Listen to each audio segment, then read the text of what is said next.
अस्सलाम वालेकुम। जी मेरा नाम बाबर तौफीक है and welcome to our channel know about Europe. आज की जो इस वीडियो का पर्सपेक्टिव है वो हम एक कंट्री का डिस्कस कर रहे हैं जो कि स्कैंडिनेवियन कंट्री है which is known as Denmark. जहाँ तक डेनमार्क का ताल्लुक है आप बेहतर जानते हैं कि it is a part of Europe, Eurozone, Schengen and the Scandinavia. So आज की जो वीडियो का पर्सपेक्टिव है वो हमारा हेल्थ केयर प्रोफेशनल के लाइसेंसिंग और ऑथराइजेशन के एक्विजिशन के ऊपर है। यानी अगर एक नॉन ईयू डॉक्टर जाके डेनमार्क में काम करना चाहता है तो वो किस प्रोसीजर से गुजरेगा और उसके वहाँ पर एवरेज सैलरीज क्या हैं और करियर प्रोग्रेशन किस तरह से है। तो वीडियो का एंड तक ज़रूर देखिएगा, it has very interesting facts. अब हम आते हैं डेनमार्क की तरफ। डेनमार्क बेसिकली जैसे कि मैंने पहले बताया एक यूरोप का, नॉर्दर्न यूरोप का पार्ट है। उसमें जो उसके जोग्राफिक वेरिएबल्स हैं, वहाँ जो कंट्रीज़ हैं जहाँ डॉक्टर्स या हेल्थ केयर प्रोफेशनल जाना पसंद करते हैं, और प्लस वहाँ पर कौन से ऐसे अथॉरिटीज़ हैं जो कि इस लाइसेंसिंग को डील करती हैं, इसके हवाले से एक फॉलोइंग क्लिप है। Once you are through the clip आप इसको ज़रूर देखिए and then once you are through that I will be discussing step by step और the overall procedure of the licensing in Denmark.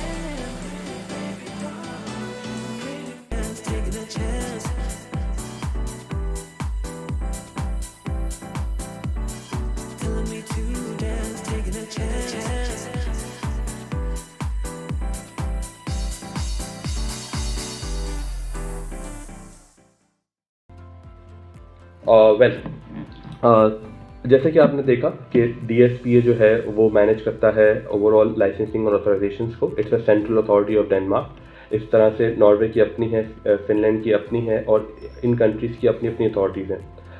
जहाँ तक डेनमार्क की बात है तो अगर एक फॉरेन मेडिकल ग्रेजुएट पाकिस्तान से जाके बाहर डेनमार्क में प्रैक्टिस करना चाहता है तो उसको इनिशियली अपने डॉक्यूमेंट्स को जो है वो एपिक वेरिफिकेशन कराने की ज़रूरत है एंड उसके जो डॉक्यूमेंट्स हैं जिसमें उसकी बेसिक जो ट्रांसक्रिप्ट है, डिग्री है and so on and so fourth, the list of documents जिसमें से कुछ एपिक वेरिफिकेशन है और कुछ उसको फिजिकली नोटराइजेशन करवा के भिजवानी होती है।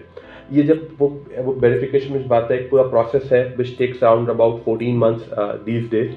तो उसको डेनिश अथॉरिटी की तरफ से लेटर इशू होता है जिसमें उसकी अगर क्वालिफिकेशन वो समझते हैं कि इक्विवेलेंट है तो वो उसको एक रेजिडेंस परमिट इशू करते हैं। रेजिडेंस परमिट इशू करने के बाद they have got around 6 months to land in Denmark. उसके बाद क्या होता है? उसके बाद ये होता है कि आपके पास 5 ईयर्स का टाइम है, 3+2 ये है टोटल रेजिडेंस परमिट मैक्सिमम आपको डेनिश अथॉरिटी इशू करती है, जो सिरी की तरफ से इशू होता है। सिरी उनकी अथॉरिटी जो इंटीग्रेशन और वीज़ाज में डील करती है स्किल केयर वर्कर्स के, और डॉक्टर ऑथराइजेशन भी टेक्निकली उनके वर्क परमिट की एक कैटेगरी में आता है, but it is not a work permit. तो जब आपको वीज़ा इशू होता है 3 ईयर्स का या रेजिडेंस परमिट इशू होता है, वहाँ जाके आपको गवर्नमेंट के स्पॉन्सर्ड सेंटर्स में म्यूनसिपल जो जिन्हें कम्यून कहते हैं, कुमोन कहते हैं, उनसे अलाइंड होकर अपने एक लैंग्वेज सेंटर असाइन होते हैं जो कि फ्री ऑफ कॉस्ट होते हैं। बहुत माइनर से आपको एक डिपॉजिट जमा कराना पड़ता है जो कि रिफंडेबल होता है।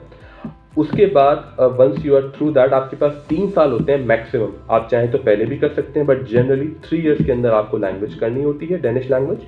जब आप डेनिश लैंग्वेज कर लेते हैं तो it is followed by 2 years extension of that visa जिसमें आपको ओरल एग्जाम और कल्चरल इंटीग्रेशन कोर्स करना होता है।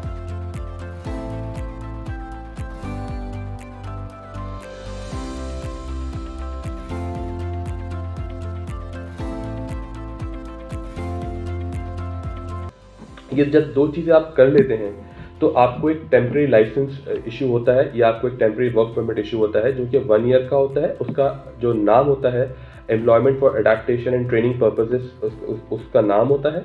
और उस रेजिडेंस परमिट या उस वीज़ा के अंदर आप किसी भी अस्पताल में एज अ लाइसेंस डॉक्टर काम कर सकते हैं। उसके काम करने का मकसद ये होता है कि आपको डेनमार्क के अंदर जो हेल्थ केयर सेटअप है उससे एक्सपोज कराया जा सके कि डॉक्टर्स किस तरह से काम करते हैं, वर्किंग आवर्स किस तरह से हैं, और डॉक्टर्स का ओवरऑल एक्सपेक्टेशन और पेशेंट रिलेशन किस तरह से जो है रियल लाइफ वर्ल्ड में काम करता है। तो once you are done with that, जो इसमें अगर मुझसे पूछेंगे सबसे क्रिटिकल पार्ट लैंग्वेज होता है, जो कि 3 मंथ्स अगर आप लक्ष्य करते हैं तो लोगों ने 2.5 साल में भी निकाला है, 2 साल में भी निकाला है। Once you are done with that, जो इनका टेस्ट फॉर्मेट होता है वो बहुत एडवांस नहीं, वो एक मिडिल लेवल पे होता है। अगर एक डॉक्टर, एक नॉर्मल डॉक्टर जो, क्योंकि वो आपको ये चेक करना चाह रहे होते हैं कि जो आपकी डिग्री है आप उसको कितना बेहतर तरीके से आपकी नॉलेज लेवल के साथ वो अलाइंड है। तो उसमें वो चैलेंज जो होता है कि वो होता डेनिश में है, but it is people have passed it out, and then once you are done with that you get a licence, a temporary licence. वो करने के बाद 1 साल की ट्रेनिंग के बाद you get a full permanent licence जो कि 75 ईयर्स तक वैलिड होता है। अच्छी बात यह है कि इस पूरे केस के अंदर आप अपनी फैमिली के साथ रिलोकेट कर सकते हैं, आपका स्पाउस को फुल टाइम वर्क अलाउड होता है, आपके बच्चों की जो स्कूलिंग है वो डेनिश स्पॉन्सर्ड स्कूल है जहाँ स्कूलिंग फ्री होती है। लिमिटेड लेवल पे आपकी हेल्थ भी जो है अपार्ट फ्रॉम मेडिसिन जो आपके विजिट्स हैं वो भी फ्री होती हैं। अभी डेंटल पहले फ्री नहीं था, अभी सुनने में आ रहा है कि वो डेंटल भी फ्री कर रहे हैं जो वहाँ की पॉपुलेशन है उनके लिए। सो इसके बहुत सारे फ़ायदे हैं अगर आप at this point in time Pakistan से या इंडिया से किसी भी जगह से जाके बाहर प्रैक्टिस करना चाहते हैं। तो ये एक ओवरऑल प्रोसीजर है। इसको एक नटशेल में बात करें तो holistically if you have plans for immigration, so you can choose this route of licensing and authorisation to fulfil your dreams. Any more questions, next video के अंदर मैं उन क्वेश्चंस को भी रिप्लाई दूंगा। अगर आपकी कोई सवाल हैं, you can contact me in the description, I have given my details also. And next video would be concerning the Norway licensing and the overall procedure of that, and उसके बाद हम फिनलैंड के लाइसेंस को discuss करेंगे। तो there are 2 sets of video that would be coming very soon. Do subscribe and like my channel. Thank you so much.